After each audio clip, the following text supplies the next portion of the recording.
চীনের মহাপ্রাচীর। এটি শুধু একটি দেওয়াল নয়, এটি এক জীবন্ত ইতিহাস, এক প্রতিরোধের প্রতীক। প্রায় 21,000 কিলোমিটার দীর্ঘ এই প্রাচীর তৈরি হয়েছিল মূলত চীনের উত্তর সীমান্ত রক্ষা করার জন্য। খ্রিস্টপূর্ব 7ম শতক থেকে বিভিন্ন রাজবংশ ধাপে ধাপে এটি নির্মাণ করে, যার চূড়ান্ত রূপ পায় মিং রাজবংশের সময়।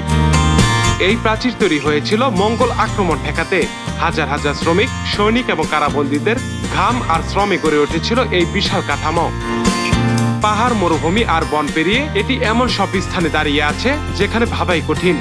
এটি শুধু প্রতিরক্ষার দেওয়াল নয়, বরং চীনের ঐক্য, অধ্যবসায় ও সাংস্কৃতিক ঐতিহ্যের এক মহাকাব্যিক নিদর্শন। 1987 সালে এটি ইউনেস্কোর বিশ্ব ঐতিহ্য হিসেবে স্বীকৃতি পায়।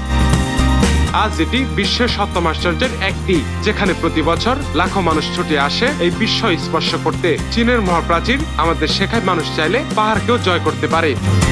নাফিল লিকসান, দৃষ্টি 24।